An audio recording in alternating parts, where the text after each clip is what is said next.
La parole est à Christian Eckert.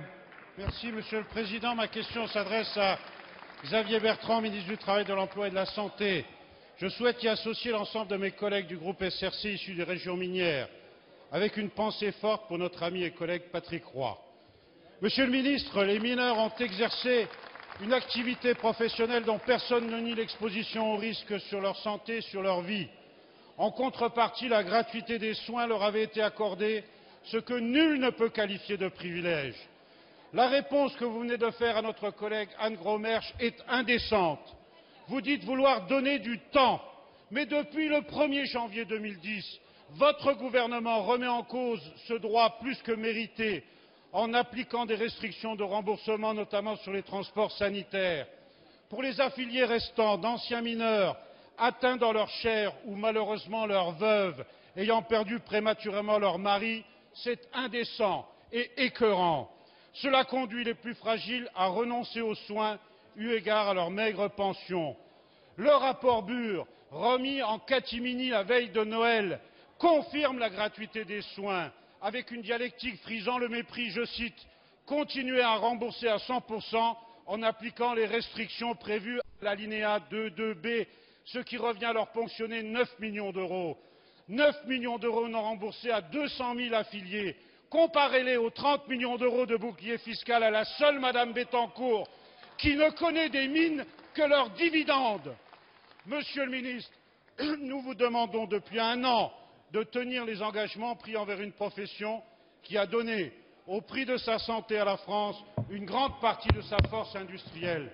Ou bien allez-vous aligner, comme à votre habitude, sous le faux prétexte d'égalité, tout le monde vers le bas, reniant ainsi les engagements de notre pays envers ses affiliés qui diminuent de 5% par an quand ils ne sont pas déjà morts trop tôt des suites de leur métier. Monsieur le ministre du Travail, de l'Emploi et de la Santé. Monsieur le Président, Mesdames et Messieurs les députés, Monsieur le député Eckert, quel dommage. Quel dommage que vous ayez choisi une fois de plus le ton de la polémique pour aborder ce sujet essentiel. Ce ton vous est parfois familier, je le regrette, et je pense aussi que les populations concernées, les habitants de ces régions-là le regrettent également, Monsieur Eckert. Si vous n'écoutez même pas ce que j'ai à vous dire, Monsieur Eckert, je ne sais pas comment on pourrait engager et une concertation et un dialogue. Alors remettons juste les choses à leur place.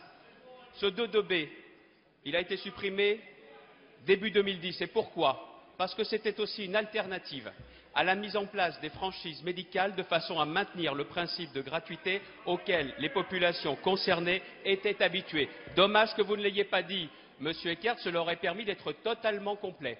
Ce que je tiens également à dire sur ce sujet, c'est que n'oubliez pas qu'aujourd'hui, je l'ai indiqué tout à l'heure en réponse à Anne Gromersch, il est essentiel de bien dire que les droits des assurés seront garantis, comme d'ailleurs la question du statut des personnels miniers. Mais de vous-même, j'attendais également des propositions, Monsieur Eckert.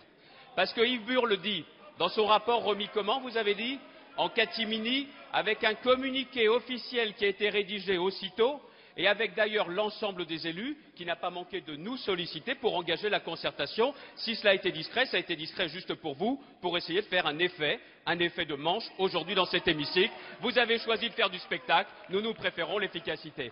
Le dernier point sur lequel je voudrais insister, l'injustice, Monsieur Eckert. Où est l'injustice?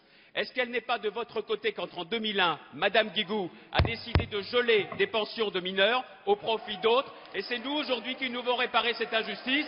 Vous avez causé l'injustice, nous la réparons, c'est notre sens de la justice sociale.